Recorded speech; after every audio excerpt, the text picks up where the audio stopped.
ব্যক্তি মালিকানায় ৩২ বিঘা জমি। ভূমি দপ্তরের রেকর্ডে সেই জমি এখন সড়ক পরিবহন মন্ত্রকের নাম। আর এর জেরেই বিপাকে ডানকুনির প্রায় ৩০০টি পরিবার। তাদের দাবি, কিছু না জানিয়েই জমির মালিকানা বদল করেছে সড়ক পরিবহন মন্ত্রক।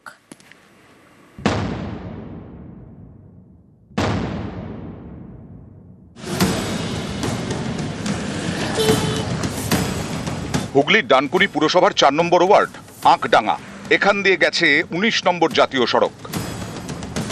চলছে রাস্তা সম্প্রসারণের কাজ। এরই মধ্যে জমির মালিকানা বদলে দেওয়া হয়েছে বলে অভিযোগ। ডানকুনি টোল প্লাজা থেকে ডানকুনি ফ্লাইওভার জাতীয় সড়কের দুপাশে প্রায় ৩২ বিঘা জমি। এই জমিতে কারো বাড়ি, কারো হোটেল, কারো দোকান। এখানেই রাস্তা সম্প্রসারণের কাজ চলছে। ৬ লেনের রাস্তা হবে, এর জন্য জমি প্রয়োজন।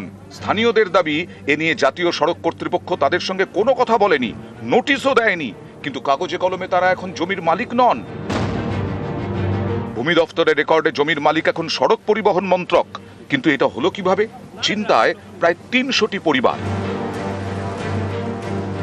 হঠাৎ শুনছি আমাদের জায়গা অ্যাকোয়ার হয়ে গেছে। আমরা সব মোবাইলে সার্চ করছি, মোবাইলেতেও আসছে। বিএলআরে গেছি, বিএলআরও বলছে আমাদের মোটামুটি ২০০-৩০০ ঘর আছে, ফ্যামিলি আছে, বাচ্চা আছে। এই সব বাচ্চা কাচ্চা নিয়ে সব যাবে কোথা? টোলের ওই পার থেকে খালি মাঠ পড়ে আছে, কিন্তু মাঠগুলো ছেড়ে বস্তিগুলো নিয়েছে। ৩৫০ ফুটে অ্যাকোয়ার করেছিল, এখন ফের ওনার মন চাইছে না সরকারের, গোল করে অ্যাকোয়ার করে ৩০ বিঘা অ্যাকোয়ার করে নিয়েছে। সব সোনা জমি, শালি জমির উপর ঘর দৌড় আছে লোকের, কারো প্ল্যান নেই। এখন সরকার বলবে প্ল্যান দাও, অমুক দাও, আমরা কোথা পাবো? তারপরে কাজ কারবার আমরা ছেড়ে যাবো কোথা? আলোচনা হয় না, কোনো নোটিশে দেয় না, কিচ্ছু দেয় না। হঠাৎ করে দেখি মোবাইলে রেকর্ড উঠে গেছে। এখন আমরা চাইছি, আমরা এই জমি দেবো না, ফাঁকা মাঠ পড়ে আছে, মাঠে চলে যাক।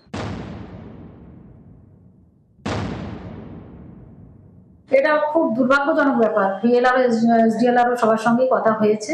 তা ওনারা বলেছেন যে খুব তাড়াতাড়ি রেক্টিফিকেশন হয়ে যাবে এবং ওনাদের বাড়ি, ওনাদের সম্পত্তি ওনাদেরই থাকবে। কোনো একটা ভুল ভাবে হয়ে গেছে। ওনারা বললেন যে এটা রেক্টিফিকেশনের জন্য পাঠিয়ে দিয়েছেন, খুব তাড়াতাড়ি হয়ে যাবে। ডানকুনি থেকে রানা কর্মকার, নিউজ ১৮ বাংলা।